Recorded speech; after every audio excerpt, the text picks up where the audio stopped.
Chapter 6, All Have Sinned. Romans 3:23. For all have sinned and fall short of the glory of God. It's our human nature to want to believe we're doing pretty well. Maybe not perfect, but better than most. We hold up our list of good intentions and decent behavior like a spiritual resume. I try to be kind. I go to church. I've never killed anybody. And then Paul comes in like a physician with a blunt diagnosis and says, all have sinned. All, not most, not many, all. That includes saints and skeptics, pastors and prodigals, churchgoers and cynics. It includes the polite grandma who bakes cookies and the neighbor who steals your parking spot. It includes you, and it includes me. All have sinned and fall short of the glory of God. That might sound like bad news, but in a strange and beautiful way, it's actually the beginning of the best news there is. First, let's understand what Paul means by sin. In Greek, the word translated sin means to miss the mark, like an archer whose arrow falls short of the target. Sin isn't just murder, theft, or scandal. It's any thought, action, motive, or attitude that separates us from love and from our relationship with God. It cuts us off from becoming the person God created us to be by our own hands, fall short of God's perfection. And since the standard is God's glory, not human comparison, we're all in the same boat. It's not about being better than the next guy. It's about falling short of God, and that's a standard none of us can reach on our own. It doesn't matter how high you can jump if the bar is the moon. Now, that sounds harsh, but it's also deeply liberating, because if all have sinned, then nobody has bragging rights. Nobody gets to look down from a pedestal. The cross is the great equalizer. It brings us all to our knees and then lifts us all up with the same grace, humility, and resurrection. Paul wrote Romans to a diverse audience, Jews and Gentiles, religious people and pagans. Some prided themselves on law-keeping.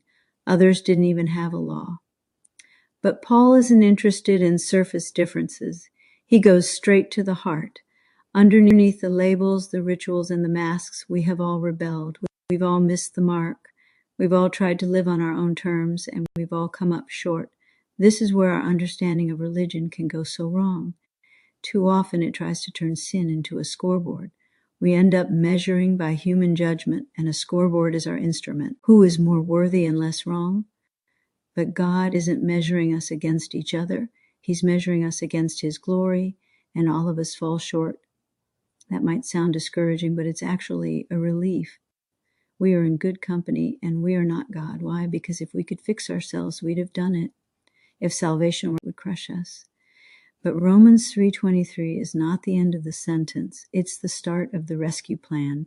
The very next verse says, and all are justified freely by His grace through the redemption that came by Christ Jesus. Romans 3:24. There it is, grace. It is grace.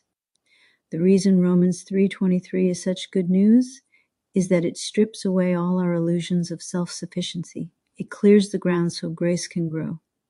We don't need a second chance. We need a loving, compassionate God, and we have one. Jesus didn't come for the almost holy. He came for the utterly lost. He didn't die for the best version of us. He died for the real version, the parts of us that are struggling with guilt, fear, pride, wounds, shame, and baggage. When we admit our sin, we're not falling down. We're falling into grace.